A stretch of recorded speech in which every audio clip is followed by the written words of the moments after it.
Walk around Putian, and you will always find a braised noodles restaurant. In this city, I suddenly found myself so indecisive. Dong then secretively took us to Jano town, a renowned home for overseas Chinese. Let me introduce. This is Jano. Hello. This is Mr. Saad. Call me Ning. Ning it is. Zhong, born in Jano town, makes the best braised noodles, according to Dong. Initially, he missed his hometown food while working away. So he opened his first Putian restaurant. Many overseas Chinese would go there for his braised noodles to relieve their homesickness. Dong, let's go. Welcome here. It feels so relaxing here in the village. It's immersed in trees, with changing views as you walk on.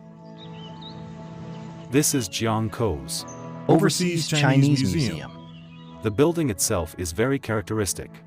It's our traditional local residence and Southeast Asian architecture integrated into one structure.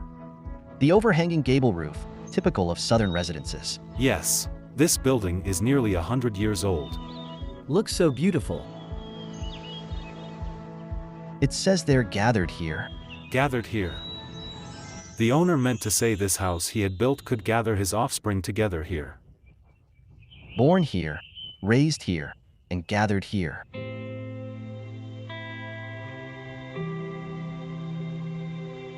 In the village, there are about a dozen such big houses. Their owners are now in Indonesia, Malaysia, or Singapore. They mostly live in Southeast Asia.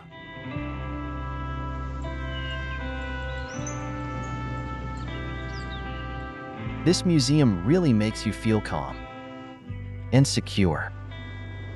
Feels like at home. So, after working hard and earning money abroad, They still visit their hometown every year. They might not live here, but they visit with their grandsons, generation after generation. This is what is so special about Putian people. They need to have a root where they come from. A house. with a root here, however far away they go, they feel secure.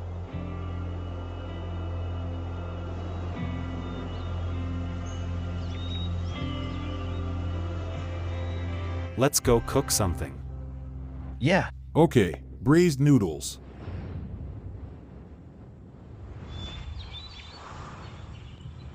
I heard that not all restaurant owners can cook. Did you open your restaurant because you could cook? Or did you learn to cook after opening it? I loved cooking when I was little. That's one fact. Second, I like to bring classmates home and cook for them. I like having company and making friends. You like that ambience. Yeah, I think I might be destined to be a cook. Come inside. Need all these for braised noodles? Absolutely. The best part is yet to come. Broth Broth. and noodles. Yeah, noodles. These aren't alkaline noodles. Plain noodles are the simplest. Can't have anything else added in. And the flour needs to be special. No high gluten flour. Only plain flour. Plain? Plain, leaning towards low gluten. For best taste. Shrimps. Oysters. These are what we call jouli, which means small oysters. Small oysters. Velvet beans. Tofu. Red mushrooms. Ever tried them? No? Don't know much about it. The red mushrooms we usually find are mostly wild and very rare. Half a kilo of them can cost over 1,000 renminbi.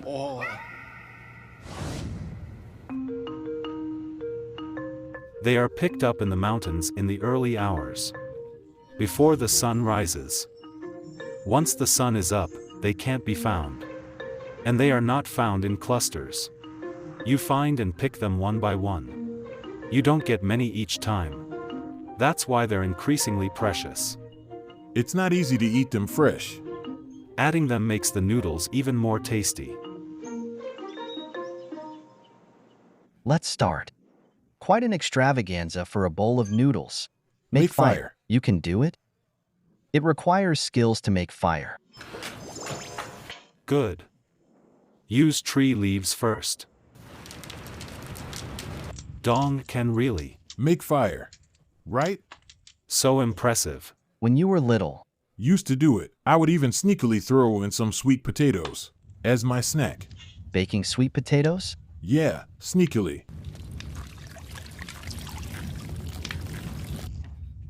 We go all out when making braised noodles. Stir-frying is required here. Red onions. Onions contain many types of sulfur-based compounds, very healthy, providing many benefits to the body. Health benefits. Well, the heat is sufficient. Let me know if you need more fire. It's alright.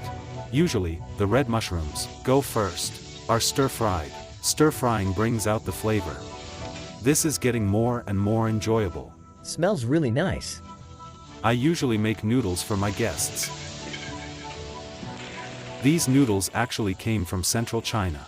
And were brought by the Hakka people. Last week in Hong Kong, China, I invited a friend from Liang to try my braised noodles. He said this was like the seafood version of their stewed noodles. The seafood version. Now, Chum, add you have this. to make more today. Well, this dish features stir-fried ingredients from mountains and sea. Now we just wait? We just wait. Let the broth and the ingredients bond and turn into soup, which is much nicer than broth. After that, we put in the noodles to absorb the soup while braising.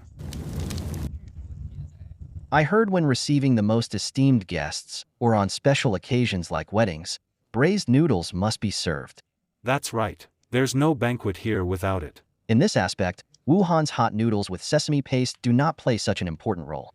I have lived in Southeast Asia for years and witnessed old overseas Chinese men weeping while eating braised noodles. The taste just brought them to tears.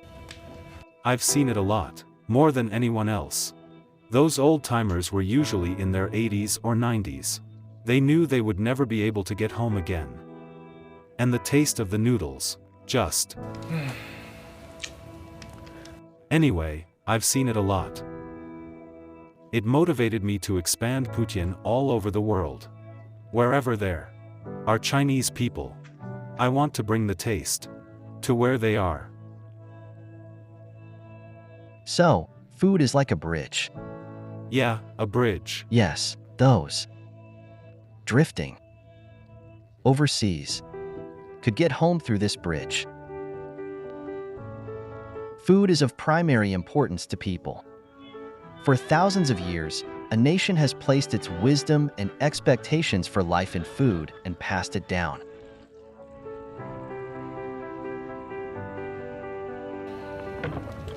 I intentionally cooked this soup for a bit longer.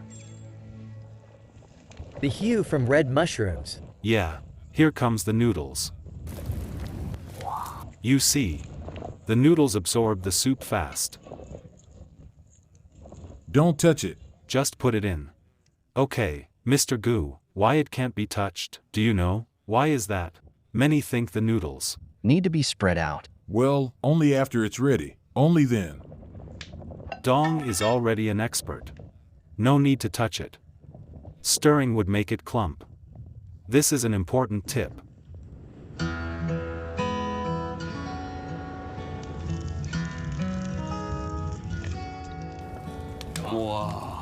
Looks nice. Now, you see, They've spread out by themselves. time to add more stuff. These are oysters from Jano that we are so proud of. Yeah. Add the seafood when the noodles are almost done, so that they can absorb the seafood flavors. The wok has all those great ingredients in it now.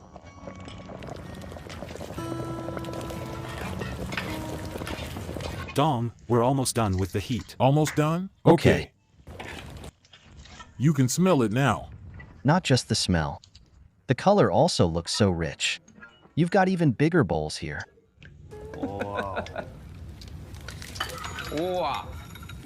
Put out the fire. Put it out? Not so easy now. Check it out.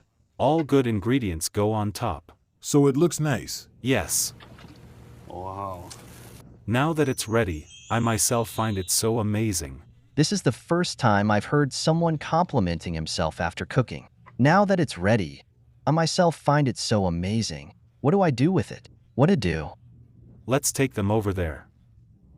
Time to eat. Time to eat. It's like we are serving food in the palace. Like serving food from the imperial kitchen. Aí. Uau! You should know what local dishes these are. Yeah, this is fried tofu, the homemade tofu I mentioned. Fried tofu. Fried just now. This is dry-braised mutton. It's mutton? Yes. I say we try the noodles first, right? Leave the mutton for later. 'Cause I just can't wait.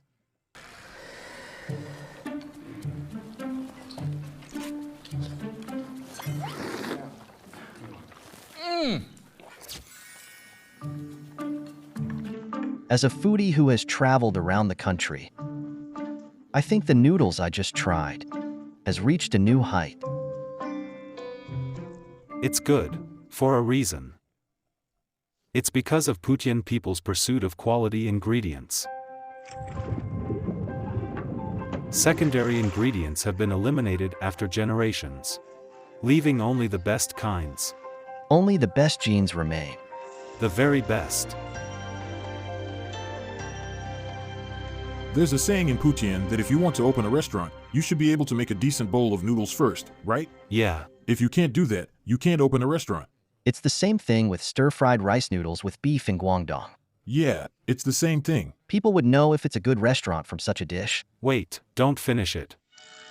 I don't know if you knew about this, Dong. There's a custom here. You should just eat a few noodles and say you are full already and can't eat more. My belly is full. I don't do that. Do you know why is that? Why? People of Putian are hospitable. However poor or depleted they are, when receiving guests, they treat them with the best they've got. Yeah, that's true. And a custom has developed. That is, when the host serves the best, eat no more than a third. Say you're full. And leave the rest for the kids. This was a custom in Putian when I was young. I remember visiting others in my childhood. My parents would tell me, if we were treated with fish, we should not flip the fish after finishing one side of it. It's the same thing. Yeah, the same reason, to leave it to the kids. This truly reflects the depths of our culture. It's a kind of sophistication between people. I'm truly not full yet, though. Sorry. I can't leave any leftovers today.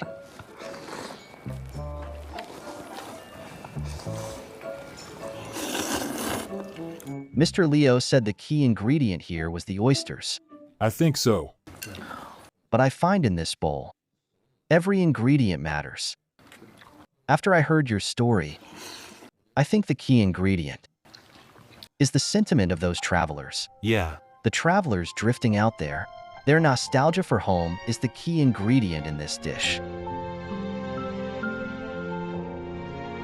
That's why they weep.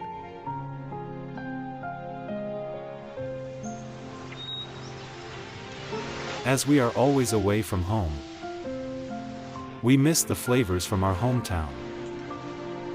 Food can really make us homesick.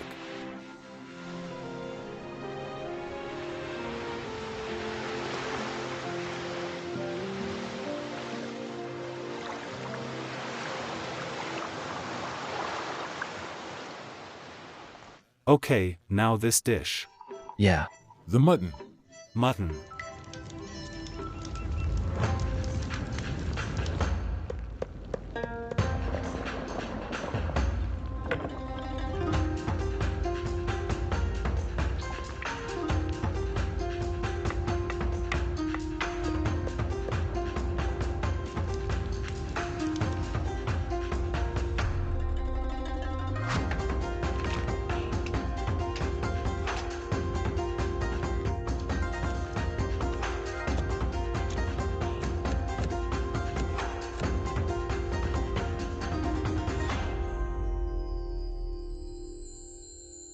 People stumbled upon this cooking method. A goat dealer's family just butchered a goat when the Japanese pirates invaded. So, they hurriedly put the goat in a water-filled wok. A whole goat. Yeah, as a whole. When they came home after the pirates were gone, they were wondering what to do with the goat in the wok. They took it out only to notice it smelt so nice. Then they cut it up and found how delicious it was, without any seasonings added. Basically, it had been slowly cooked. Yes, we call it dry-braised mutton. It's braised. Now we still put a whole goat in? Still the same way. The whole one. It has to be done that way. Try it. Why are there only 2 plates here? You can pack the rest. I'll try one. Without any seasonings. What would it taste like? Any mutton smell? Only one way to find out. Smells so good. Yeah, you can. You can try it with others. It is also a cold dish for big holidays. A must. Holiday mutton. Putian has the best ingredients. And, more importantly, people with dreams for life. I think it's just natural perfection, right? And people here have discriminating palates. Yeah. They have life and hometown appreciating palates.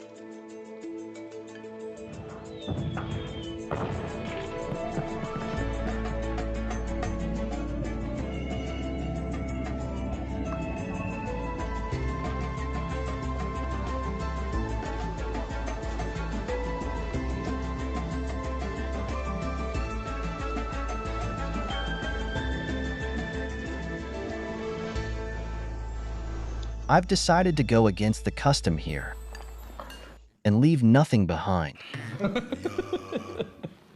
When you guys were walking ahead with the noodles, I wanted to go back to scoop up what was left in the wok.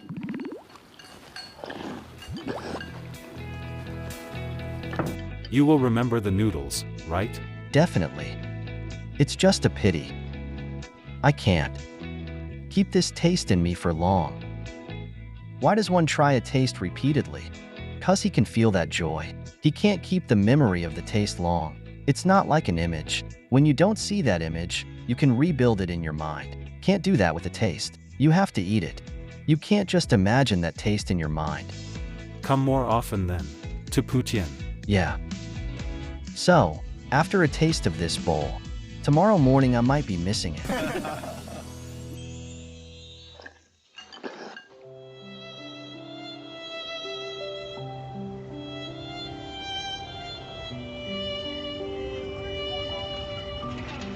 In our millennia-long history, our ancestors' migration has become part of our civilization. The hometown might be just the name of a place, a tree, a river, or a mountain. There were migrations to all directions, blurring the geographical boundaries into one country. The taste of home is always etched in the heart.